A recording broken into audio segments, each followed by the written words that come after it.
Okay, this is Donnie Smith, and I had a few more questions I was going to go over with you a little bit. Had some questions about priming and the different kind of primers and why I'm using epoxy primers and primer surfacers, and and I'm also having questions why I'm not using some of the metal cleaners and things like that. So I'm going to kind of go over that to clear this up, and hopefully this will make sense to you. So the first thing is priming. Using epoxy primer, don't really know the purpose of using that. Why not just use primer surfacer? Well, the epoxy primer, you know, is really good for adhesion and corrosion resistance. So that's two reasons that you want to use the epoxy primer.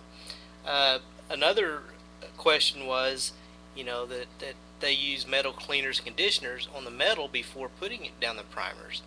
And we don't do that. We just use the epoxy. But I'm not saying anybody's wrong or right, but I did want to appreciate your questions because it makes me question myself. So I did call PPG, that's who we use, the product PPG and Shopline, and I asked them, I said, what do you use on bare metal, and what is your recommendations, to see if they had an exact, and they didn't. There's just various ways for different people like doing different things, and there's no wrong or right. But let me tell you the ways that they told me. They said there was three things that you could do. The first thing is you could put the metal conditioners and cleaners down to help protect the metal. That was one of the options, and then you put your primer, your other primers down. The second option was to use an edge primer, and an edge primer is basically just a primer that has some acid in it that helps bite to the metal, which helps it stick good. And then, of course, the third option was to use epoxy.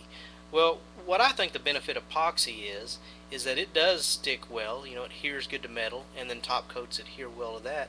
But it also has the corrosion protection.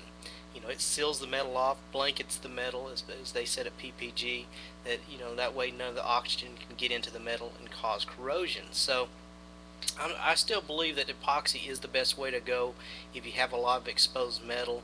Now, if you have just a few little burn through spots, you may can hit that with some of the self-etching primer.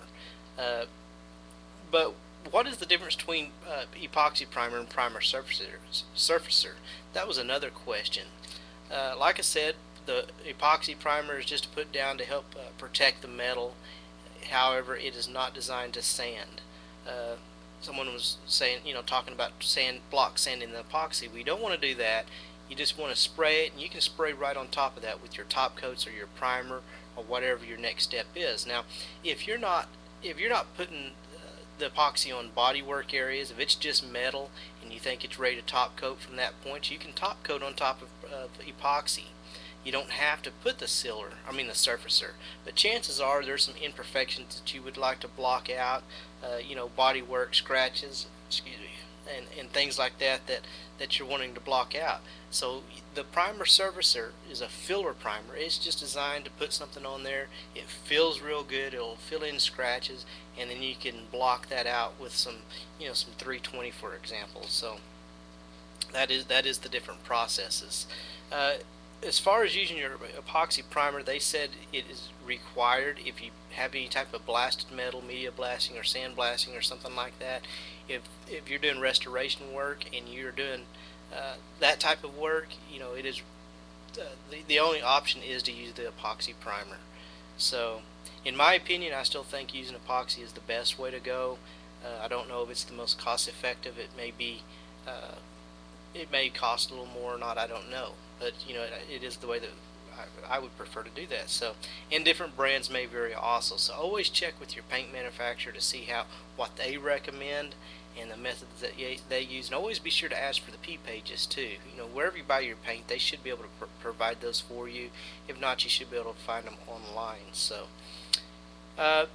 another question was just confused about the steps, wanting just a step-by-step of how to put these primers down, and I'm going to go through that kind of fast here. So you've got your metal, ready. You've got it set your body work done, and you want to blow your metal off, clean it real good with compressed air, wipe it down with wax or grease remover, mask off your adjacent panels, and now you can apply your epoxy primer down. Probably 2 coats is what most paint makers recommend.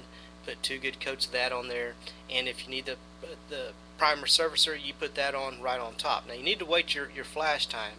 The epoxy we use, I think you need to wait at least an hour, but you can have up to 72 hours, that window there, to put your top coat on.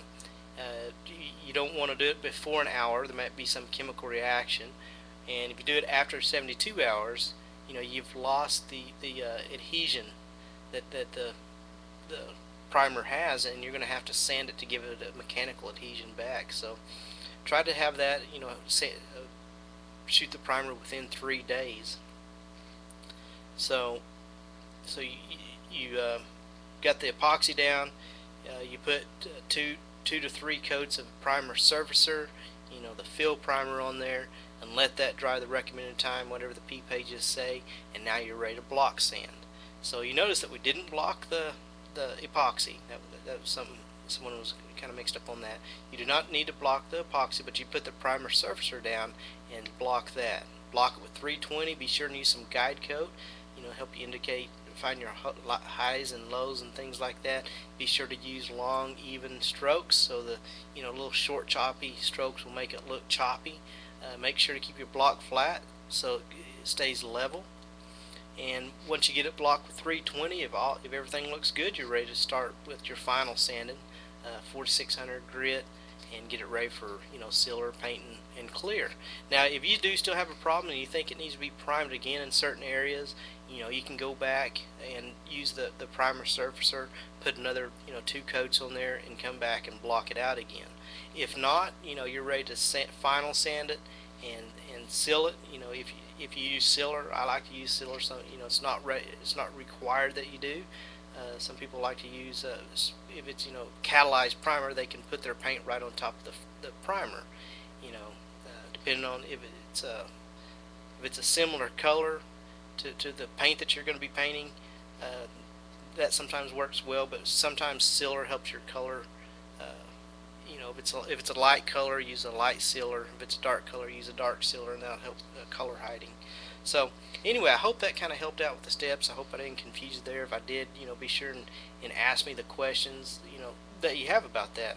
One other thing I want to hit on real fast is body hammers. I've been getting questions about what type of body hammers do I recommend. And I think body hammers is a very important part, a very important tool to have, because you're going to use it on just about every dent you have. Even if you're using other methods like stud nail guns and things like that, you're still using your body hammer to hammer around on the highs and things like that. So I recommend a good body hammer set. I've seen some dollies, looks like a chunk of metal that they got out of the scrap pile or something. You don't use some really good quality hammer and dolly sets. And Martin hammer and dollies, they've been around for a long time, and I think they make some of the best hammer and dollies. Of course, there's places like Snap-on if you want to check with your tool truck, Mac. Some of those guys make good quality tools as well. We're working with for our students. We're working for a deal with craftsmen to see if they can bring some tool sets, that the students can buy. But anyway, Martin is a good set, and of course there are others as well. Just stay away from the real cheap, $20 sets. So, and one last thing is Collision Blast. Be sure and check that out. collisionblast.com. That is where we're going to have we're going to be able to connect with some industry leaders and hopefully get some training, some additional training on that as well. So be sure and check out collisionblast.com. You can sign up, become a member.